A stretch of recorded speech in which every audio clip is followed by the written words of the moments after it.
Baik, selamat pagi jemaat yang saya kasihi dalam nama Tuhan Yesus Kristus. Sebelum kita masuk ke materi pelajaran hari ini, saya ingin memperlihatkan satu rekaman video apa yang terjadi baru-baru saja di Cina ya. Kita tahu kalau mengikuti eh, berita dari Cina, sebenarnya tidak hanya Cina, tapi seluruh penjuru dunia.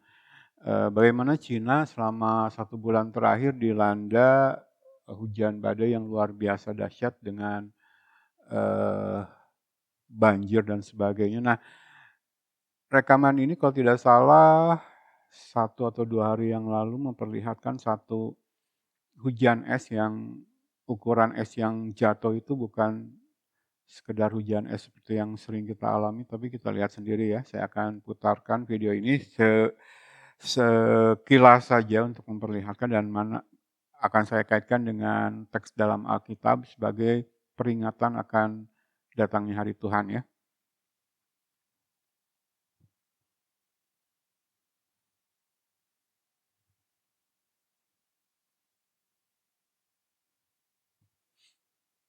Ya, ini potongan es yang jatuh dari langit ini sudah sebesar sekian.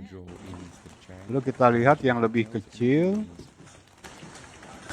Dan ini udah kejadian keberapa kali di Cina hujan es nih. Yang disebut hailstone, batu-batu es yang turun dari langit. Dan kita lihat nanti atap-atap mobil sampai jebol terkena jatuhan es batu ini. Ini ukurannya sudah besar sekali ya. Dikatakan sebesar bola, seperti orang main bola.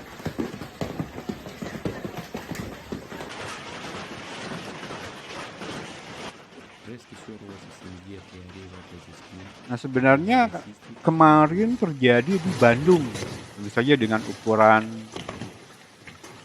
batu es yang kecil ya. Kita lihat ukuran es batu yang turun dan nanti kita lihat ada rekaman atap mobil sampai berlubang gitu, jebol. Oh, ini contohnya ini mobil yang atapnya hancur ya, tertimpa es batu ini.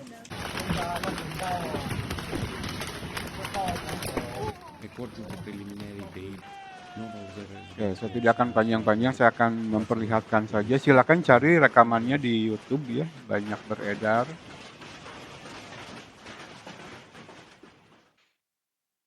Oke. Nah, coba baca satu teks dalam Alkitab. Saya ajak jemaat buka dalam Wahyu pasal yang ke-16 ayat yang terakhir. Saya ingin memberikan gambaran saja apa yang akan terjadi ketika 7 cawan murka Allah dicurahkan ya. Oke, sudah dibuka ya, Wahyu pasal 16 ayat 21, saya akan bacakan demikian firman Tuhan. Mungkin lebih baik saya baca berapa ayat ke atas sebelumnya, coba. The seventh bowl ya, cawan yang ke-7, mulai ayat 17. Wahyu 16 ayat 17 mulai. Dan malaikat yang ke-7 menumpahkan cawannya ke angkasa, dan dari dalam bait suci kedengaranlah suara yang nyaring dari tahta itu, katanya, sudah terlaksana. Maka memancarlah kilat dan menderulah bunyi guruh dan terjadilah gempa bumi yang dahsyat seperti belum pernah terjadi sejak manusia ada di atas bumi. Begitu hebatnya gempa bumi itu. Kita sudah bahas ya di sesi yang lalu tentang gempa bumi ini. Ayat 19. Lalu terbelahlah kota besar itu menjadi 3 bagian dan runtuhlah kota-kota bangsa-bangsa yang tidak mengenal Allah. Maka teringatlah Allah akan Babel yang besar itu untuk memberikan kepadanya cawan yang penuh dengan anggur kegeraman murkanya.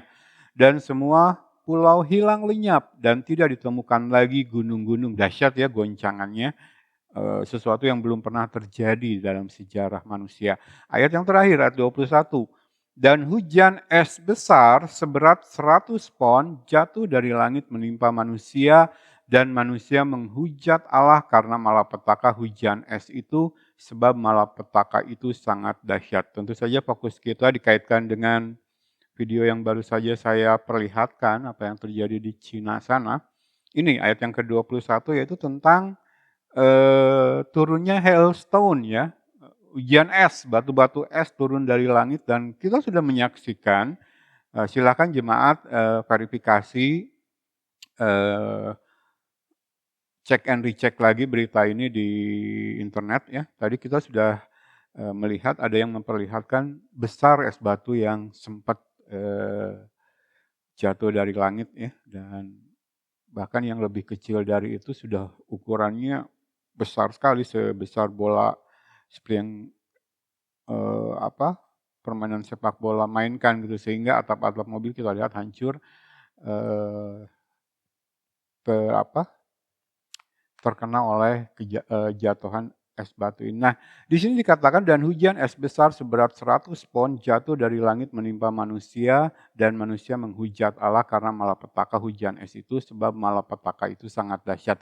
Tentu saja kita belum sampai kepada kejadian ini, karena ini adalah pencurahan cawan yang ke-7, cawan terakhir. Jadi rangkaian 7 materai yang ke-7 membuka 7 sangkakala, dan 7 sangkakala membuka 7 cawan. Jadi cawan ke-7 adalah rangkaian terakhir dari murka Allah yang dicurahkan ke atas bumi seiring dengan munculnya Antikristus di Wahyu pasal yang ke-6 sampai ke Wahyu pasal yang ke-19, datangnya Tuhan Yesus. Jadi Wahyu 6 sampai Wahyu 19 kita lihat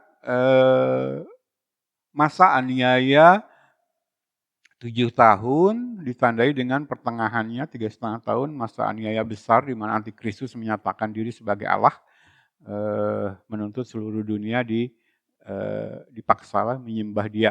Nah, dalam rangkaian 7 tahun masa aniaya inilah terakhir pencurahan cawan yang ke-7, kita lihat adanya hujan es besar ya, hailstone turun dari langit. Nah, tentu saja kita belum masuk ke momen ini.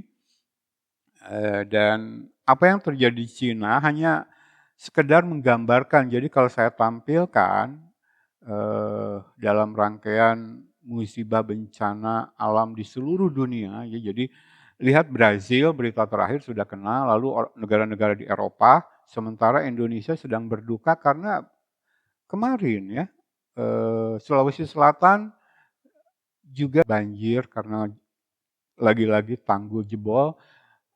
Satu ukuran banjir yang luar biasa besar, sehingga berita terakhir yang saya baca tuh 14 orang korbannya. Kita tidak tahu, kita lihat perkembangan beritanya. Sementara di Afrika pun negara mulai dilanda banjir, sementara kita kemarin dikagetkan dengan banjir besar yang melanda Dubai dan Arab ya, Madinah. Nah, dalam rangkaian goncangan-goncangan yang mulai di unleash gitu kan, di launch, ini baru peringatan sebelum masuk ke pembukaan materai tentu saja, 7 tahun masa aniaya. Tetapi sekali lagi saya akan bacakan Wahyu 16 ayat 21. Perhatikan apa yang dikehendaki Allah sebenarnya dan apa yang terjadi dalam diri manusia ketika Allah menurunkan bencana alam ini. Dan hujan es besar seberat 100 pon jatuh dari langit menimpa manusia. Perhatikan, apa yang dilakukan manusia berlawanan dengan maksud Allah memberikan bencana. Kita sudah baca ya di 2 Tawarik pasal 7, ketika terjadi bencana itu yang Allah inginkan manusia merendahkan diri, mencari wajahnya, berbalik dari dosa-dosanya. Maka Allah akan memulihkan ya. Tetapi apa yang dilakukan oleh manusia? Perhatikan kalimat yang kedua. Dan manusia menghujat Allah karena malapetaka hujan es itu, sebab malapetaka itu sangat dahsyat. Jadi dalam keberdosaannya, eskalasi kedurhakaan yang sudah kita pelajari bersama, seolah-olah manusia dibukakan sehingga tidak lagi melihat jalan keluar kepada Allah dari segala yang terjadi. Padahal ketika Allah menurunkan bencana termasuk hujan es besar ini, yang Allah rindukan adalah pertobatan. Tetapi yang terjadi sebaliknya, oleh goncangan akibat hujan es itu justru manusia menghujat Allah. Jadi eskalasi ini seolah-olah tidak bisa dihentikan lagi dan kita bisa memahami apa yang dituliskan Allah dalam Roma pasal yang pertama. Ketika Allah akhirnya angkat tangan, membiarkan manusia terseret oleh keinginannya, tidak lagi mengindahkan firman Tuhan, kebenaran, lalu dalam sikap hidup mengikuti egonya itulah kedurhakaan intensitasnya semakin tinggi, terjadi eskalasi dan seolah-olah tidak ada lagi pesan Allah yang bisa Allah kirimkan yang bisa membawa mereka sadar lalu berbalik kepada Allah. Gitu ya. Perhatikan baik-baik. Manusia menghujat Allah. Jadi pesan lewat bencana alam yang seharusnya ditafsirkan, diterjemahkan, diterima sebagai pesan Allah untuk kita berbalik kepada Dia. Zakaria pasal pertama ya di awal sehari terakhir kita. Kembalilah kepadaku, maka aku akan kembali kepadamu. Itu pesan Allah, pertobatan. Tapi justru manusia tidak bisa menghentikan eskalasi kedurhakaan yang terjadi pada diri mereka sehingga pesan yang seharusnya memanggil mereka masuk ke dalam pertobatan, malah manusia menghujat Allah. Jadi ini yang selalu saya bahasakan sebagai ungkapan seolah-olah Allah menggiring mereka kepada hari Tuhan, ya, Harmagedon itu untuk kemudian Allah binasakan orang-orang yang memang sejak dari kehidupan zaman sekarang tidak mau menerima pesan-pesan Allah. Nah, saya sudah cerita sebelum COVID dimulai, saya sudah menyampaikan pesan kepada jemaat. Perhatikan baik-baik. Ini pesan dari Tuhan lewat COVID. Saya khotbahkan, saya ingat memasuki tahun 2000 ya, awal akan munculnya COVID menjadi satu pandemi yang luar biasa mengerikan. Tetapi setelah COVID berlalu,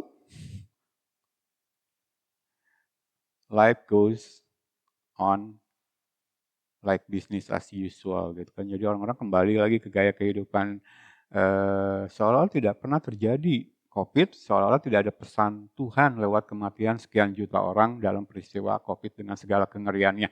Nah, saya putarkan video tadi sebenarnya mengajak kita merenungkan. Ada pesan lagi yang ingin Tuhan sampaikan, tentu saja pesan pertobatan dan pengampunan dosa bagi yang mau berbalik kepada Dia, mencari wajahnya, merendahkan diri, menyangkal egonya, orang-orang yang mengaku Kristen, tapi Kristen yang tanda kutip, untuk mencari kekristenan yang benar menurut Alkitab seperti apa. Jangan menurut saya. Nah, ini kaitannya dengan materi khotbah yang akan saya sampaikan. Kekristenan itu adalah menurut Allah dan Allah sudah mewahyukannya di dalam Alkitab. Bukan menurut saya, bukan menurut dia, bukan katanya, tapi harus pastikan bahwa itu adalah sesuai dengan kebenaran di dalam Alkitab. Kalau tidak sesuai, saya selalu serukan runtuhkan bangunan iman kita, walaupun sudah berlabel Kristen dengan segala kesibukannya, giat bagi Allah gitu kan.